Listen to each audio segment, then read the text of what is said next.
and he's gonna inspire us today with some really important information regarding diabetes.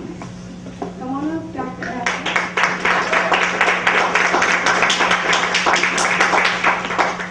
There's two types of diabetes that we're going to talk about.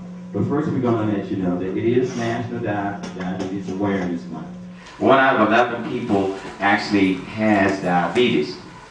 The experts are saying that diabetes is spreading like an epidemic. Believe it or not, it's the seventh leading cause of death in the United States. Now I'm just going to do an overview of what is diabetes. Diabetes is too much sugar and the difference between type 1 and type 2. Diabetes type 1. Diabetes type 1 is insulin-dependent diabetes. From the start, my body is not producing enough insulin. My body is not producing enough insulin. And since my body is not producing enough insulin, and if I'm not producing enough insulin, then I have to have some help.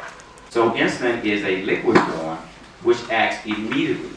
In other words, it controls the glucose right off the start. Side effects of glucose is too much. Remember, it's blindness, frequent urination, rashes, and heart attacks.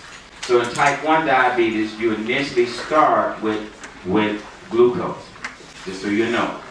Type 1 is the initial start. It's insulin-dependent diabetes. I need a liquid form because I myself am not producing enough insulin to keep my sugar regulated. That's type 1. The second thing we're going to talk about is type 2. And type 2 diabetes is now we're overworking our body. We're putting too much sugar now. Again, even at this particular point, some of our children are doing the same thing because we're giving them too much sweets. But we're overworking the actual insulin. We're overworking the police. And by so doing, they exhaust, they give out. And when that happens, now we have to add additional, that's usually the pill form. We got older, we kept eating, we ate stuff that we should be eating. And now our glucose or our sugar level, the gain is really high. And at this particular point, we have to take pills to control it. That's type 2 when you're taking pills. Along with that, medication to treat diabetes is becoming more effective as well. In the United States, Native Americans are number 1, 13.9% new onset diabetes. Number 2, African Americans, 12.9% new onset diabetes, type 2. Now children have a different perspective because type 1 usually starts from childhood. Type 2 is when we get older. The third person, Hispanics, Latino Americans, coming in at 11.9% new onset diabetes. Those 3 categories are the number 1 rise in diabetes. That I think bringing about diabetic awareness, especially this month, is very important. So now you can look, you're at risk. Usually later on in life, you're going to have the other things that go along with diabetes. A high cholesterol, talks about hypertension. So they have multiple, we call comorbidities, other things that goes along with their diabetes. I often give the example. Here's the example. If you go to McDonald's, you want the Big Mac, the French fries, and the apple pie.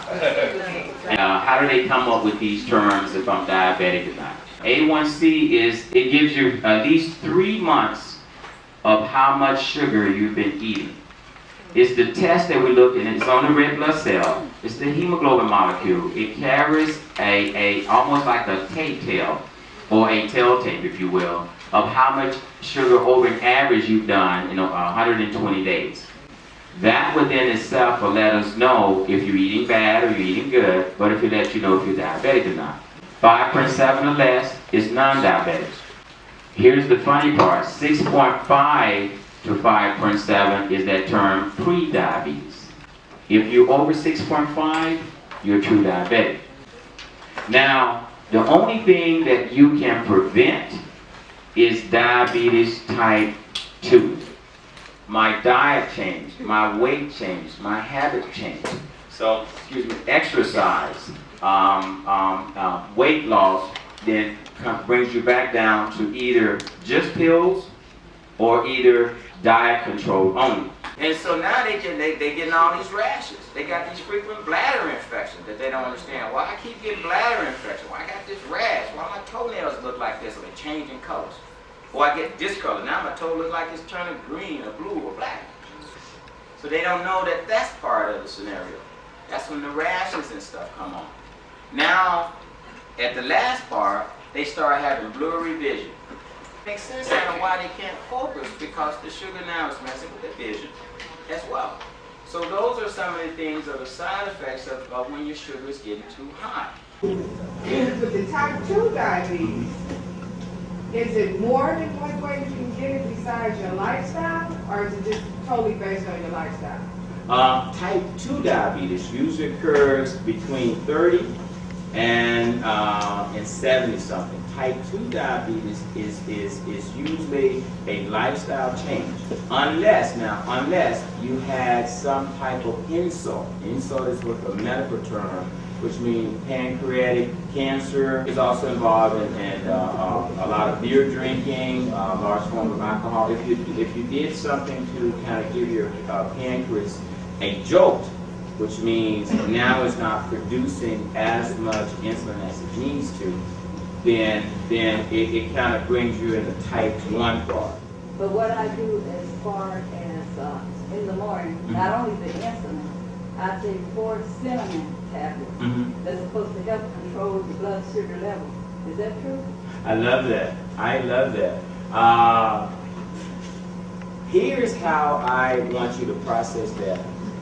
Do everything mentally that you want to do to make sure that you're comfortable before taking your insulin. Continue to do what you do. There's nothing to say you're harming yourself. But there's no data to say that it works or doesn't work, is the answer I want to tell you. Well, thank you guys for letting me talk.